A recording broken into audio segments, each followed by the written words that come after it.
Of course, you and I both worked for John Milius. So, Oh, how can we not touch upon John Milius? oh, loved him. I loved him. I I don't know how you felt love about him.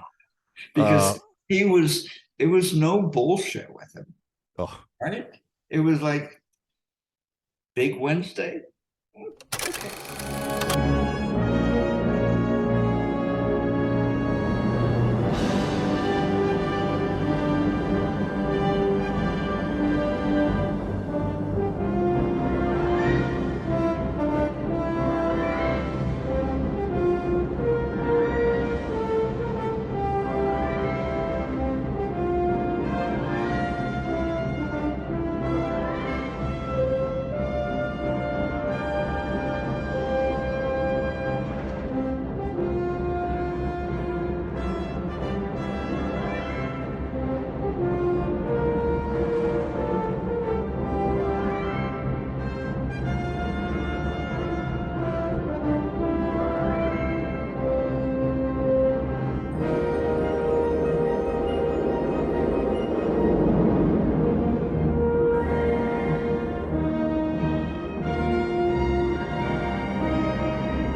yeah, I yeah. I have such I have warm and fuzzy feelings about John. I look. I It's don't know he's if you what you don't know what? I don't know if you feel the same way, Oh, of but course he does. I'm sure he does. I think he has a touch of nostalgia for many of the people he worked with. You know, it's funny because his son Ethan, also named Ethan, was at my sister's wedding, and we connected and talked about his dad for a long time. Even though I was warned by my sister's husband, who's with the LAPD, because Ethan Milius is now with the district attorney's office. So don't get into it. They didn't really get along so great. So I was warned not to do it. But my sister goes, "Hey, my brother worked for your dad."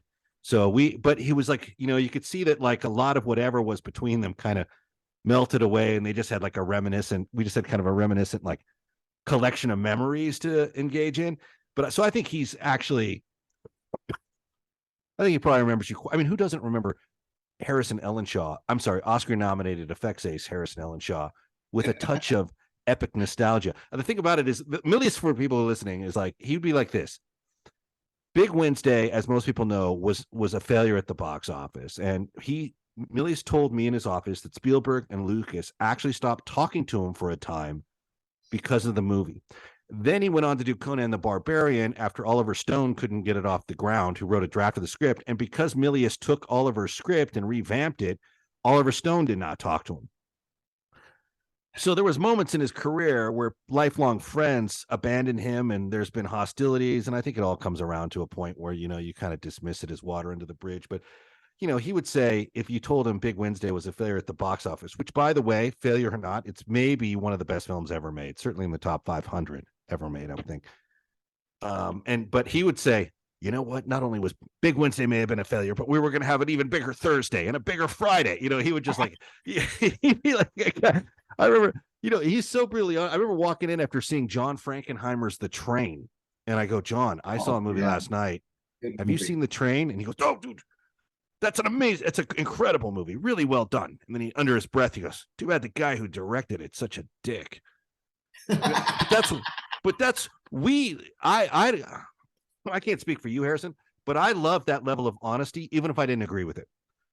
Because everything is such a psychological chess game in the film industry, as far as what people are really thinking, what their motives are, where and when they might get Shakespearean.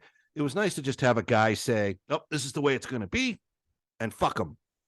And of course, when I was working for him, Robinoff the former agent for the Wachowski brothers on The Matrix, he was running the studio. Milius had a hard time getting a meeting.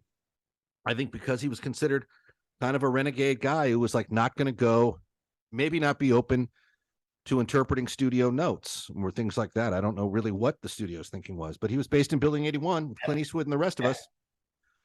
Why would one ever want to listen to executives of studios who have no concept of the story of filmmaking, who are going to have maybe the right side of the frame should be more yellow or threatening.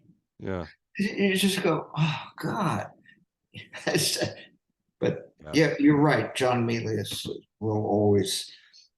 I always have a warm feeling about John. Yeah, there's been rumors since that maybe John Goodman homaged him in The Big Lebowski.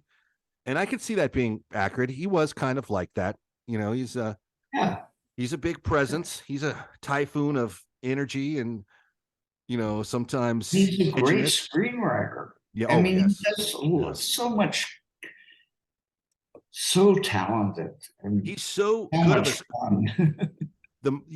He's such a great screenwriter that I will tell you the most interesting ideas that he had were the screenplays in his office that would never get produced. He had one on Genghis Khan, and he had one on the Sante Raid, and he had one on Curtis LeMay, and he had a screenplay on Daniel Boone. And I'm like thinking, like, you know, man, it's too bad we're not in a place at Warner Brothers anyway where we're doing historical epics, but these are some really interesting ideas. Ted Kotcheff, who directed Uncommon Valor, which Milius produced, told a funny story about him once where the prop guy brings Milius like these night vision goggles for some scene where they're supposed to be watching Patrick Swayze's watching a target through night vision goggles.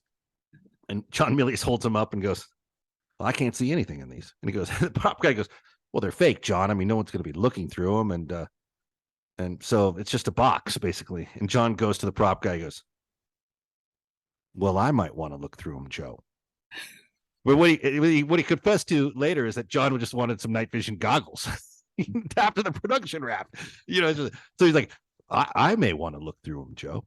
So he's like, okay, I'll get you some real night vision. But that's kind of, you know, it's almost like, it's kind of like the troubling, you know, outlaw renegade kid that you can't help but love in a weird way. I don't know. I don't know how to classify him. Your road to redemption is paved with tombstones. No quarter, kill all masters. Go to noquarterkillallmasters.com. Rated R.